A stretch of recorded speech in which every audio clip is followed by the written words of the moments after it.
Eu comecei, o meu título tem 2 jornais para esse seminário, mas como ele ficou muito longo e diante do tempo, eu recortei uma das análises e vou mostrar apenas uma, que é do jornal O Espelho. Ele foi um jornal que a gente chama de jornal da corte, né, que ele era da imprensa áulica, que era a imprensa ligada à monarquia. Naquela época não existia direita e esquerda e sim imprensa áulica, né, ou não. Então o jornal foi publicado, ele começou a publicar no segundo semestre de 1821 e ele durou muito tempo. E o editor dele era o mesmo editor que fez a Gazeta do Rio de Janeiro. A Gazeta foi o segundo jornal, ou o primeiro, a gente tem uma polêmica aí, porque ele saiu 6 meses depois do Correio Brasiliense. O Correio Brasiliense foi editado em Londres e a Gazeta do Rio, no Rio de Janeiro, em 1808. E o Espelho tinha como redator, como editor, o mesmo editor da Gazeta, que era um jornal extremamente oficial. E que era o Manuel, não me lembro do nome dele, mas depois tem. E esse jornal ele foi considerado muito ligado à corte pelo modo que ele circulava, né? Ele trazia informações sobre navegação marítima, ele trazia informações sobre a Constituinte, que estava sendo discutida em Portugal. E também nele, Dom Pedro escrevia, muitas vezes, publicava algum artigo, algum comentário na Gazeta e depois reproduzia no Espelho. Eu vou ler o que eu escrevi, porque fica mais fácil, assim não atrasa muito, né? Então, a história da imprensa brasileira está relacionada com a colonização portuguesa no Brasil, através da política linguística para a constituição de sujeitos e a produção de sentido do discurso jornalístico. Pretende-se entender a relação entre língua e jornalismo no processo de significação de uma nacionalidade brasileira e compreender como o jornalismo contribuiu no processo de significação de transformar o Brasil colônia em nação e como foi a relação entre Brasil e Portugal no projeto de independência. Nosso estudo consiste na análise exclusiva de alguns periódicos do século XIX, especialmente aqueles editados entre 21 e 22. Então são eles o Espelho, o Conciliador do Reino Unido.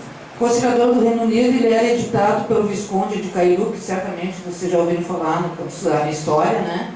E o Conciliador ele era o censor da corte. O Visconde de Cairu era o censor da corte e escrevia o jornal. O Reverbero Constitucional Fluminense, que foi editado por 2 jornalistas, né, que foi o primeiro jornal a pedir a independência no Brasil e era ligado à maçonaria. O Macaco Brasileiro, que é um jornal muito legal, são só 16 edições dele, mas ele é todo em metáfora. E, inclusive, tinha nota de rodapé nesse jornal, que era uma coisa inusitada na época. E o Correio do Rio de Janeiro foi o primeiro jornal a falar em liberdade, não só em independência, né? Por isso que são esses 5 marcados. Nessa época tinha mais de 20 jornais no Brasil, principalmente no Rio de Janeiro, mas aí era impossível olhar os 20 jornais de todas as edições, né? Então o recorte foram esses 5. Os periódicos dessa época são importantes para compreender o processo de independência no que concerne à mídia, por trazerem marcadas características desse momento e posição do sujeito aí constituídas. Propõe refletir sobre o discurso jornalístico e sua articulação com a política do século XIX, tendo como base teoria e análise do discurso e a história das ideias linguísticas. A história das ideias linguísticas é um projeto articulado entre a França e o Brasil, cujo objetivo é tratar a questão da língua, dos instrumentos tecnológicos a ela ligados e sua relação com a história de um povo que fala.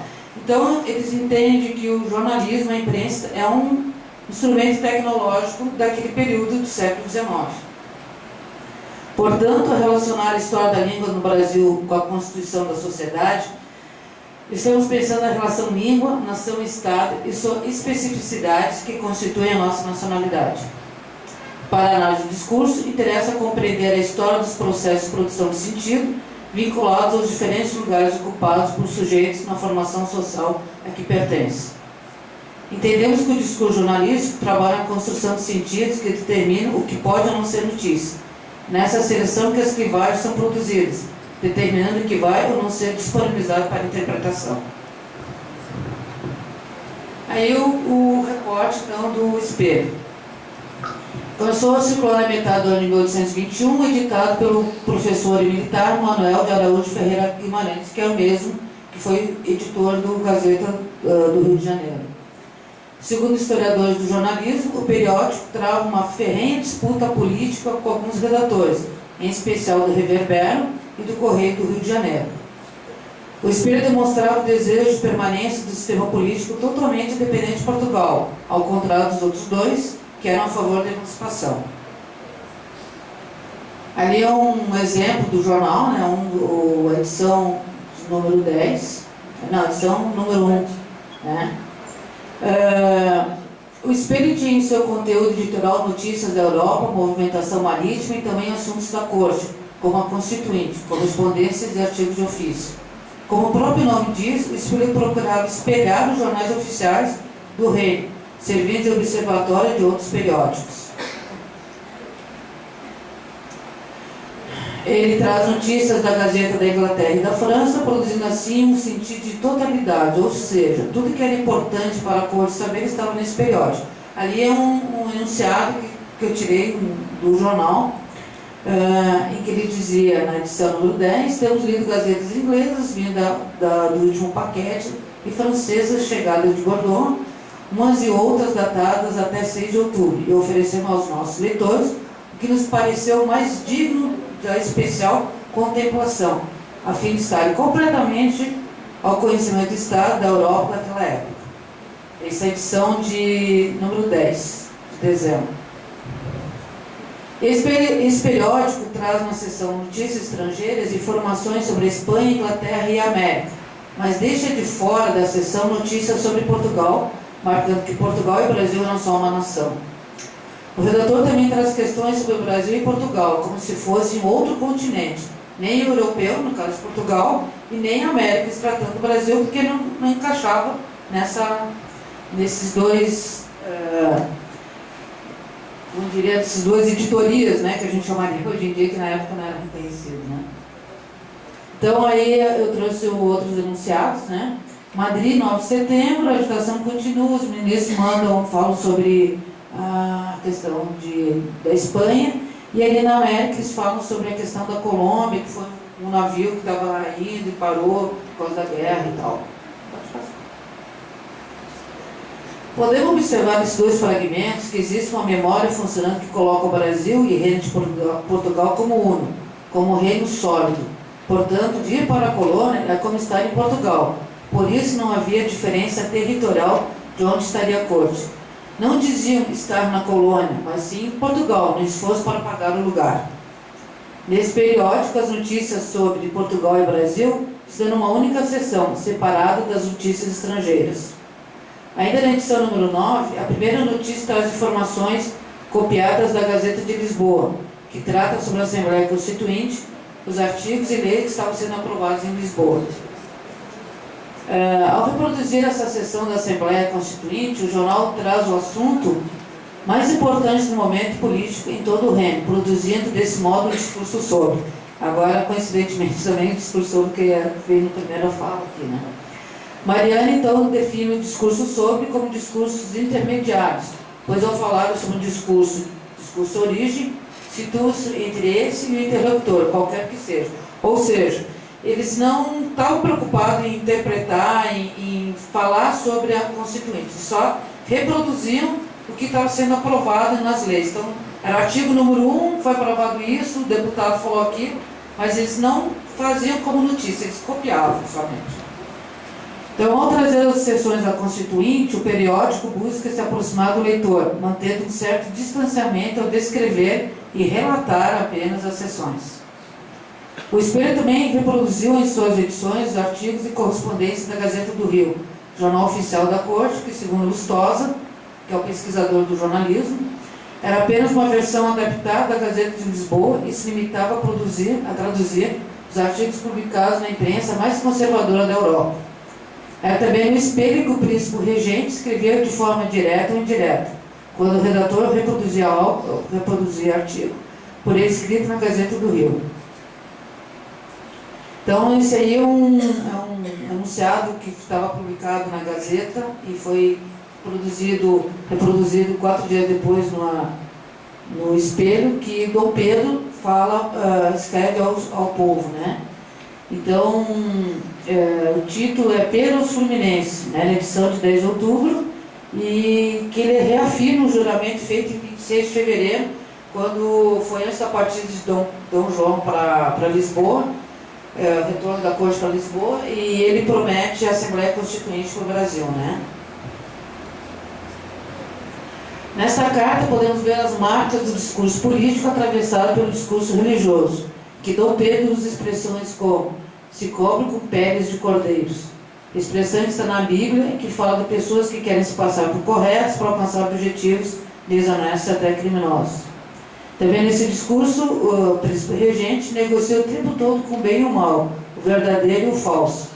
Também através de marcas como ser perjuros ao rei e à Constituição, ou seja, ao questionar o eleitor se ele pretende não cumprir o juramento prestado durante o movimento de 26 de fevereiro, Dom Pedro invoca a lealdade para com a nação portuguesa e para com a colônia como inquestionáveis, primordial para manter a ordem pública.